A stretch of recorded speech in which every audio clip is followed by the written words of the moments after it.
केव्हा भरती केलं होतं? भरती केलं होतं. किती वर्षाचा होता तो? 10 वाजता कालच झाला माझा बाळाचा जन्म. आम्हाला इकडे तुला कोणी सांगितलं? कुठला आहे तो बेटा? माझा तुमची मिसेस माझ्या मिसेस सांगितलं नाही ते तर अजून बेकार तब्येत खराब होऊन जाईल. माझी मिसेस डफरीमध्ये आहे, तिला सांगितलं नाहीये. ऍडमिट होते ना.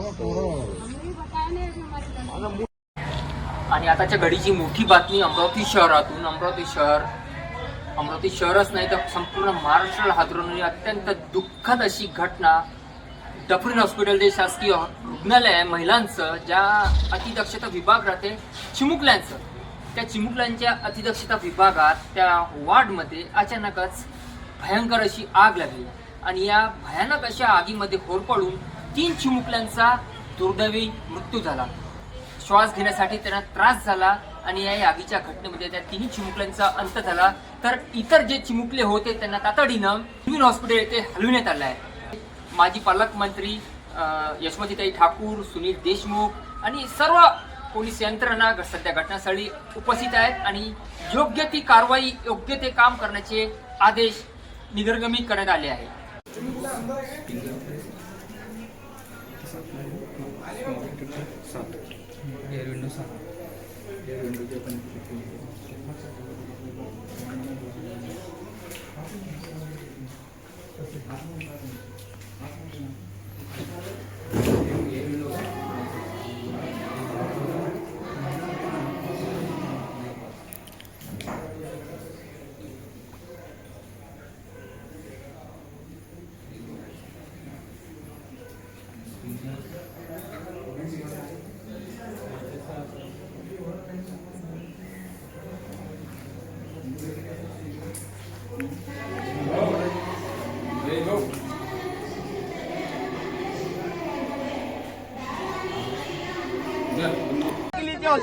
तिकडं काही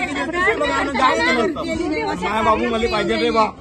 तुमच्या सरकारच्या एक नर्स नाही मिळली भाऊ, एक नर्स नाही मिळली, डॉक्टर नाही मिळलं, पुन्हा मिळलं, माय पोरगा मिळा बोले, माय पोरगा मिळा, माय पोरगा मिळा बोले म्हणजे मा पोरगा झाला मध्ये तुमची जाण झोपलं. 3 वाजता मला माहित पडलं का आग लागली आहे म्हणून. पण मा पोरगा मरम पावलं ते मला माहित होतं त्याच्या आहे म्हणून. सगळे जे पोरगे वाचून होते मला माहित नाही पडलं. 7-8 वाजतापासून मी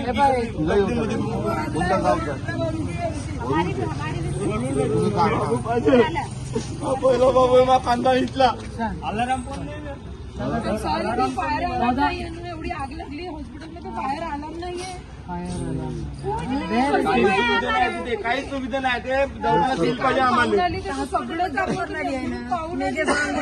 पार्सलचं काम करतो मी, दादाची पार्सल डिलिव्हरी बॉय आहे मी. तुम्ही सांगा तिथं प्रशासन काय करत आहे तिथला? बाळाचा दवाखाना आहे ना, तो महिलांचा दवाखाना आहे, बाळाचा आहे ना. तिथं लक्ष पाहिजे ना सगळ्याच अधिकाऱ्याला. पण आमच्या कालपर्यंत ज्या कंडिशन मध्ये होतो त्या कंडिशन बोलत नाही. आम्ही विचारतो ना बाळाला काय तब्येत आहे, काय झालं, शब्द बोलत नाही. पैसे द्यायला लागते बोलत. 3 घंटे म्हटलं या पोरींना त्यांनी अंदर जाऊ दिलं.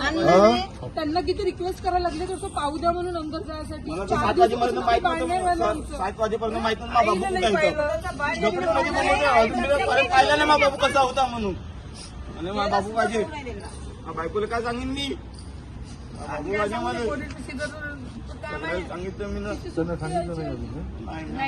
बायको काय करण बायकोचं काय तुम्हाला काय ऍक्शन घ्यायची आम्हाला. आम्ही नागपूर शिफ्ट करायला तयार होतो. त्यांनी म्हटलं डॉक्टरवाल्यांनी काय म्हटलं त्यांनी, मग नंतर की इथं फॅसिलिटी अवेलेबल झाली तेव्हा सोयच नाही. तुम्ही तर कशाला ठेवला?